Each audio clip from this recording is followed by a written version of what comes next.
Testing. 1, 2, 3, testing. 1, 2, 3, testing.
Thank you.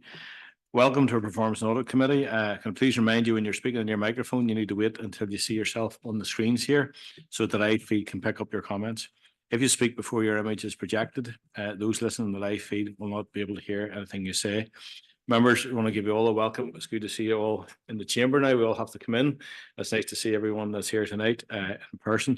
Some of you have probably not really met, only online, and so it's nice to see us here. Not particularly members of met yous, but Fran are there, so nice to see us. First, agenda item 1, any apologies from the floor? Well, no apologies. Okay, thank you, members. Agenda item 2 is our declaration of interest. If there are any declaration of interest from the floor, we can take them. Our members is as usual form. We're happy to take them as we progress throughout the meeting. Members are happy with that? And okay, members, agenda item 3, our head of strategy and performance report, is consideration of this report attached. This is an item just for noting, members. Martina is here, obviously, but it was approved last night at our governance committee. So unless anyone has any particular questions, I'm more than happy. Councillor Alexander.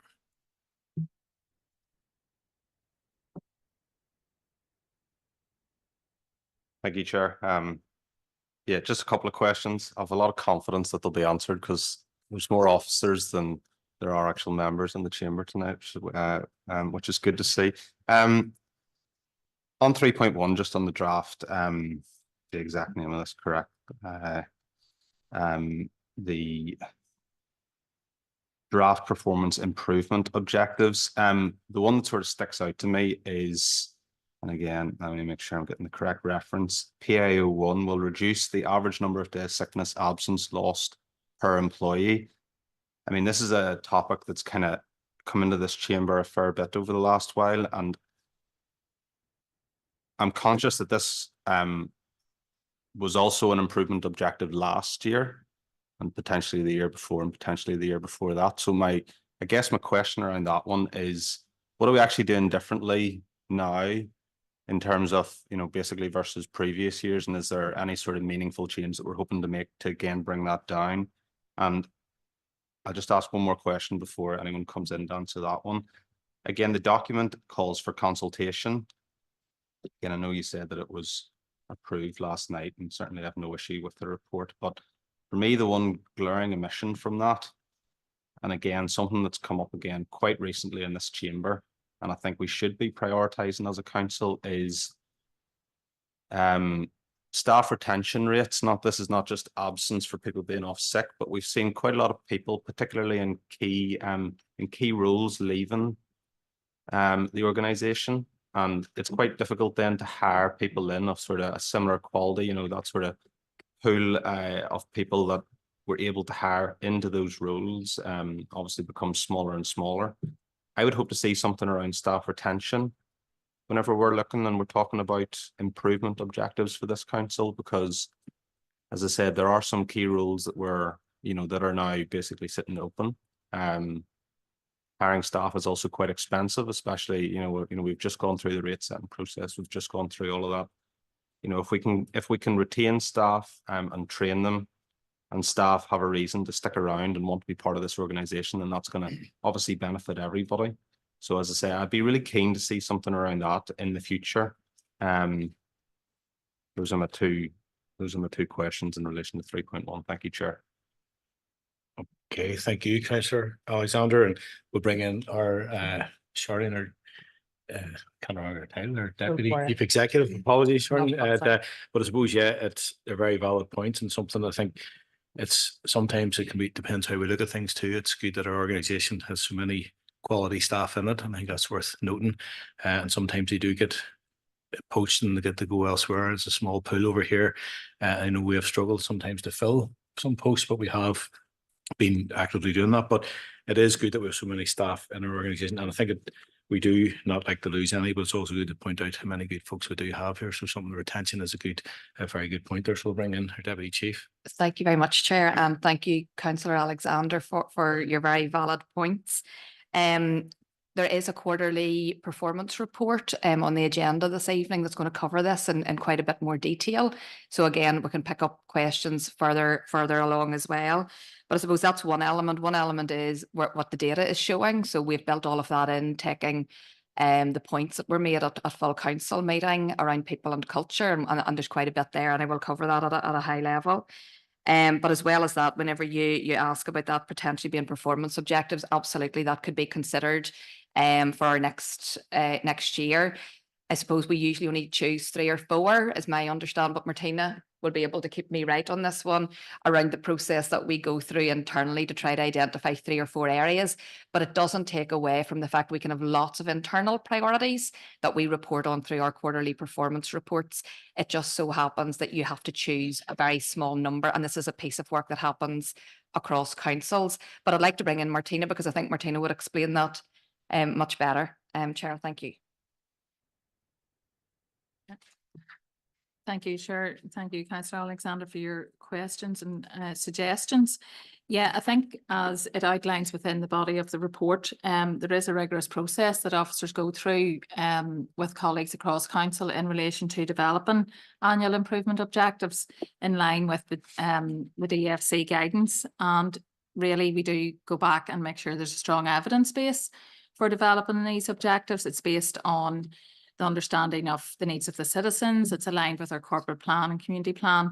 And it's, you know, they are really selected on the basis of critical self-analysis on data.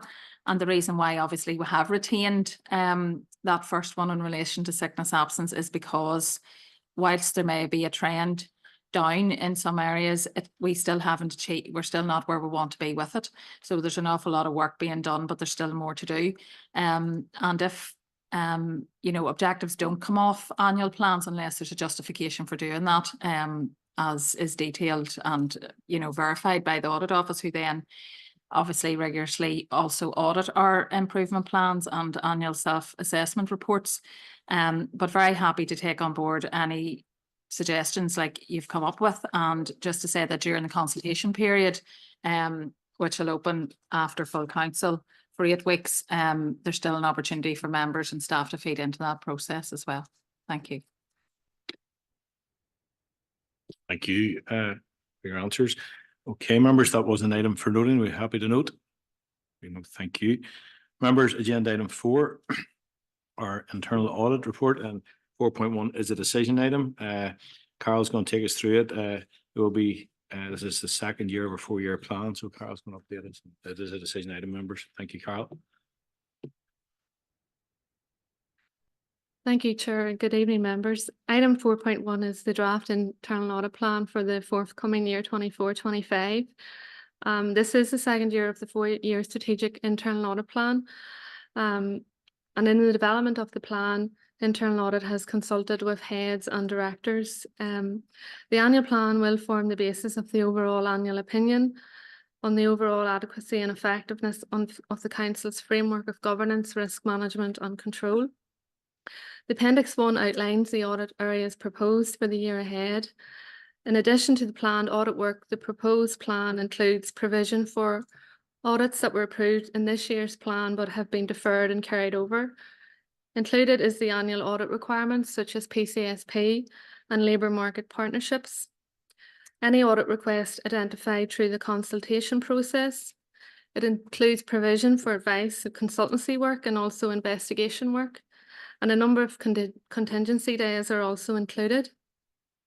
A final version of the plan will be brought back to the June committee, and this will provide a detailed breakdown of the audits carried over from this year's plan and any specific breakdown of follow-ups to be undertaken. It is important that the plan is flexible and will be continually reviewed throughout the year.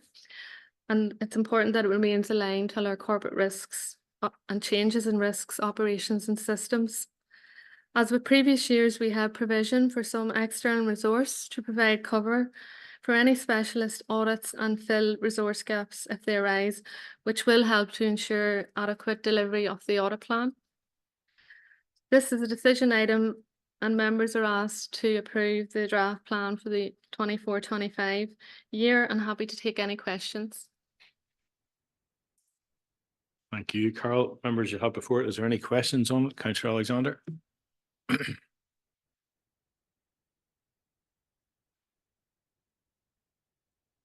Thank you for the report. Mainly just happy to propose. Just one quick question though on the practitioner group. I mean, sounds like quite a good idea. to be honest, in the sense that sort of councils can all help each other. I assume that's almost like a round robin type thing where we would audit one council, another council would audit another council, and so on and so forth. And then, you know, so that we're not obviously sort of doing it like, you know, almost like a self-review in our own work.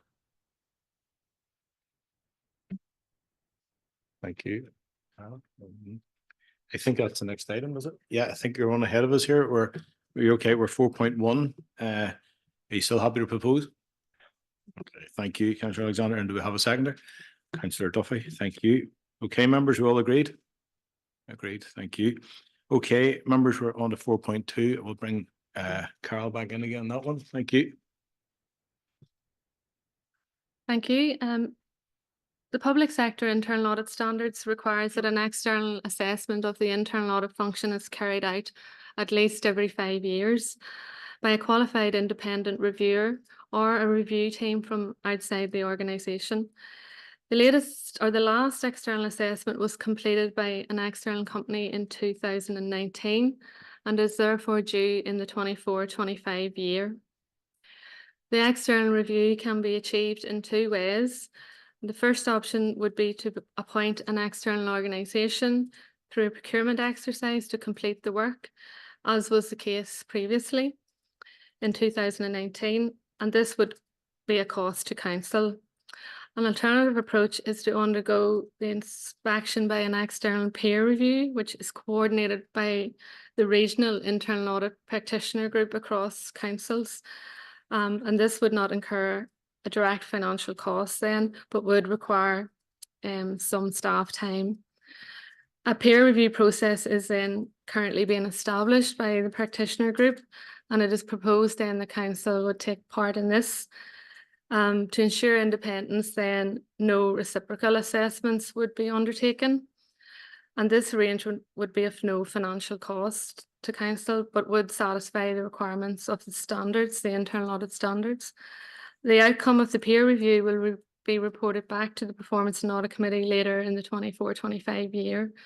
So it's a decision item, and members are asked to consider and approve the peer review approach to the external assessment of internal audit. Thank you, Carol and Councillor Alexander. Do you want to come in there?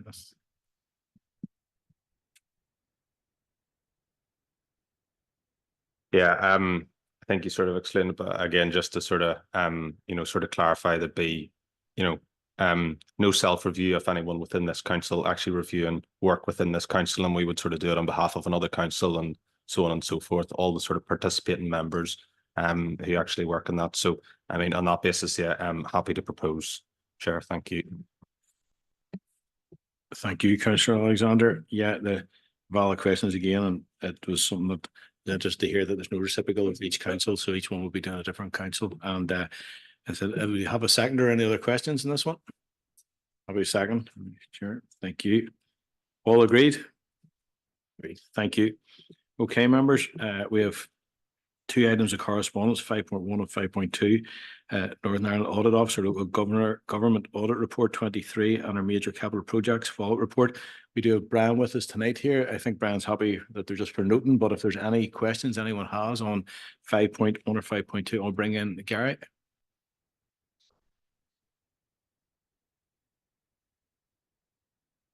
Thank you, Chair. I just had a couple of questions for the officers, perhaps, on terms of the local government report. So it's primarily around how it's dealt with once it's issued and what actions are taken as a follow-on. There was a couple of points in particular that were referenced in the document. One was a legacy policies issue that applied to a number of councils, but specifically quoted this council. There was also a reference to the voluntary reporting of suspected as well as actual fraud. And I just wonder what we're doing around that. And thirdly, there was a reference to reviewing the effectiveness of raising concerns policies and the language used within them across all the councils. So just to understand what happens with that report when it lands. Thank you. Thank you, Gary. And we'll get Martina maybe to cover the first part, and then I think Carol maybe will cover the fraud part, if that's okay. Just go straight in, Carol. Thank you. Thank you, members. Thank you, Gary, for your question as well. Yeah, just whenever we do receive this report, Gary, it is brought to, and this particular one has already been brought to our senior leadership team, who meets on a monthly basis, and we've reviewed and pick out any areas of best practice that may be relevant for departments or officers in particular areas. So that's how it's cascaded through the senior leadership team and brought back to departments. And then obviously, well, Carol can speak to the other points, but if there are areas that would link to risk or in relation to auditable areas, then that would be picked up through ourselves or the internal audit team as well. Thank you. Carol? Yeah, thank you. Just in relation to the alleged attempted frauds, that would be covered. All frauds are investigated and then they would be reported through to the Northern Ireland Audit Office in line with the template that they have advised to use. So that would include attempted as well. Is there another thing? Thank you, Carol. Okay, Gary. Okay. Okay, members, those two items were for noting. If there's no further questions, we're happy to note. Yep, thank you. Okay, members, can I seek a proposer and a seconder to go into committee for consideration of the confidential items of business? Councillor O'Hare and Councillor Alderman Kennedy, thank you. Members and online viewers, in accordance with Schedule 6 of the Local Government Act, exempt information will now be moving in the confidential session of the council. This means it will be turned off the public feed of the meeting. This will be returned when the meeting is restarted. Can I ask the ICT officers to please turn off the feed and confirm to me when the confidential section of this meeting can proceed?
Thank you. Okay, members, agenda item 7 is any other business, and I've none brought to me before, but could I just put on record thanks to those of the members who were at the training and they've already completed. I know some of us still have to do it. We're meeting next Wednesday, the 20th at 6 p.m. on Zoom. For those who, like myself, weren't able to make the last one, and before that, members, this is also, I think, my last meeting as chair. It's hard to believe we're at that stage already, because the next one's not until June in Vice Chair. So if I can just put on record my thanks firstly to the team that put an awful lot of work into the background. These reports, we get to look through them. I know Councillor Alexander likes the detail. Some of us take a bit longer to read than others, but there's an awful lot of work in it, and we do know that the members put a lot of work into doing these here. So I thank each one of them.